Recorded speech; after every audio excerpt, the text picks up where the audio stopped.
वाकिफ होंगे, लेकिन अगर नहीं वाकिफ हैं तो आपको बता देते हैं कि 121 लोगों की अब तक जान जा चुकी है। जान इसीलिए गई क्योंकि सत्संग में भगदड़ मच गई।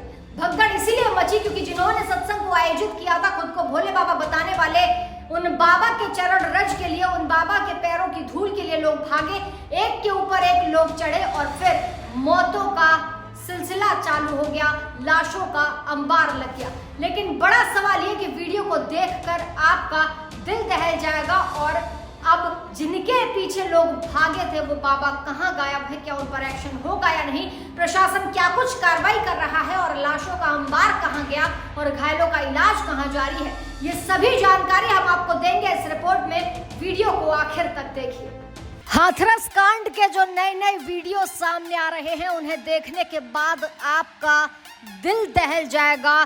कहा जा रहा है कि कुछ लोगों की तो भगदड़ को देखकर और लाशों के अंबार को देखकर हार्ट अटैक से ही मौत हो गई। ये वीडियो देखने के बाद आपकी भी रूह कांप जाएगी।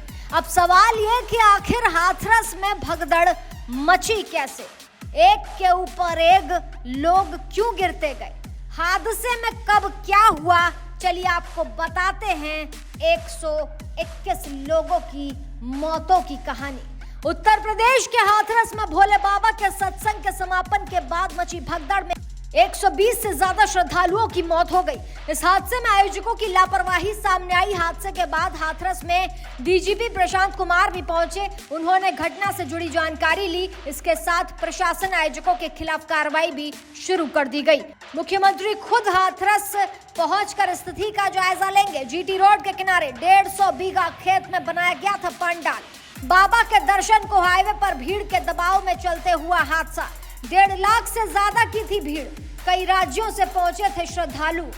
जीटी रोड के किनारे 150 बीघा क्षेत्रफल में बनाए गए विशालकाय पंडाल में साकार विश्व हरि बोले बाबा के सत्संग में अमंगल हो गया, वो भी मंगल के दिन। सत्संग के बाद भोले बाबा के काफिले को निकलने के लिए श्रद्धालुओं को रोका गया, लेकिन आयोजकों की भीड़ को संभाल नहीं पाए। बाबा का काफिला हाईवे पर पहुंचते ही बेकाबू हुई भीड़ में भगदड़ मच गई। भगदड़ में हाईवे के दूसरे किनारे पर खेत में एक के ऊपर एक गिरे श्रद्धालुओं में से 120 से ज्यादा की मौत हो गई, जबकि 2 दर्जन से ज्यादा लोग घायल हुए। हादसे के बाद घंटों तक चीख पुकार मचता रहा। 1 घंटे बाद प्रशासनिक अमला पहुंचा और राहत कार्य को शुरू कराया गया। मरने वालों का आंकड़ा देर रात तक बढ़ने की आशंका थी, लेकिन सुबह तक ये आंकड़ा और बढ़ गया। इतनी भीड़ जुटाने के बाद भी प्रशासन की ओर से सुरक्षा के कोई इंतजाम नहीं किए गए थे। मूल रूप से कासगंज के पटियाली के रहने वाले साकार विश्व हरि भोले बाबा का माह के पहले मंगलवार को होने वाले मानव मंगल मिलन सद्भावना समागम सिकंदरा राव की समिति को सौंपा गया था। कस्बे से 6 किलोमीटर दूर जीटी रोड के किनारे फुलरई गांव में 150 बीघा में पिछले 15 दिनों से तैयारियां जारी थी। इसके लिए प्रदेश के कई जिलों के अलावा राजस्थान, मध्य प्रदेश और उत्तराखंड से श्रद्धालु 2 दिन पहले ही पहुंचने लगे थे। मंगलवार सुबह 8 बजे से ही पंडाल भर चुका था। दोपहर 12 बजे भोले बाबा अपनी पत्नी के साथ पहुंचे और सत्संग शुरू हो गया। दोपहर 1 बजे सत्संग समाप्त हुआ और इसके बाद आरती शुरू हो गई। भगदड़ का घटनाक्रम क्या रहा ये भी आपको बता देते हैं। 1:30 बजे बाबा का काफिला आयोजन स्थल से मैनपुरी के लिए निकला। इसके लिए मंच के बगल से हाईवे तक का रास्ता बनाया गया था। आयोजकों ने प्रवेश द्वार के पास भीड़ को रोक दिया। इससे पहले हजारों की संख्या में श्रद्धालु हाईवे के दूसरी तरफ दर्शन के लिए खड़े हो गए थे।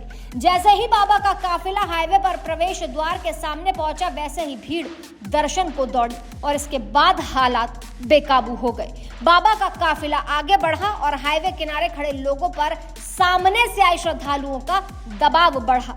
इससे सैकड़ों श्रद्धालु गिरते हुए खेतों की तरफ भागने लगे। इसके बाद एक के ऊपर एक लोग गिरते गए और चीख पुकार मचती गई। व्यवस्था में जुटे बाबा के सेवादारों ने दबे लोगों को निकाला, लेकिन तब तक कईयों की सांसें थम चुकी थी। घटना की सूचना पर एडीजी अनुपम कुलश्रेष्ठ समेत मंडल के अधिकारी पहुंच गए। राहत कार्यों की स्थिति देखी। शवों को हाथरस, एटा, अलीगढ़ और आगरा पोस्टमार्टम के लिए भेजा। वहीं घायलों का उपचार जारी है। सत्संग के बाद भोले बाबा को मैनपुरी के बिछवा पहुंचना था, लेकिन वो वहां नहीं पहुंचे। पुलिस आयोजकों की तलाश भी कर रही है। एडीजी अनुपम कुलश्रेष्ठ ने बताया कि अब तक 120 से ज्यादा लोगों की मौत हुई है। आयोजकों को हिरासत में लिया गया है, उनके खिलाफ मुकदमा कराया जा रहा है। घटना की जांच के लिए समिति गठित कर दी गई है। आयोजकों को लेकर प्रशासन भी लापरवाह था। दर्जनों पुलिसकर्मी लगाए गए, लेकिन फिर भी हालात काबू में नहीं आए। कैबिनेट मंत्री ने बताया कि पीड़ित परिवारों को आर्थिक मदद दी जा रही है। घायलों का निःशुल्क उपचार कराया जा रहा है। मुख्यमंत्री योगी आदित्यनाथ भी मौके पर पहुंचेंगे। घटना के बाद अलीगढ़ मंडल के सभी जिला स्तरीय अस्पतालों में अलर्ट जारी कर दिया गया है, लेकिन जो वीडियो सामने आ रहे हैं उन्हें देखकर दिल दहल रहा है। घटनास्थल पर पहुंचे एडी हेल्थ ने बताया कि अलीगढ़, हाथरस, कासगंज और एटा जनपद के सभी जिला अस्पतालों में घायलों का उपचार जारी करा दिया गया है। अवकाश पर गए चिकित्सकों और विशेषज्ञों को भी अस्पताल में तैनात रहने के लिए कह दिया गया है। लेकिन सवाल ये कि भीड़ जुटाने वाले इन बाबा पर क्या एक्शन होगा, और अगर होगा तो क्या होना चाहिए, हमें कमेंट सेक्शन में जरूर बताइए। ऐसी ताज़ा तमाम बड़ी अपडेट्स के लिए आप देखते रहें अपना उत्तर प्रदेश।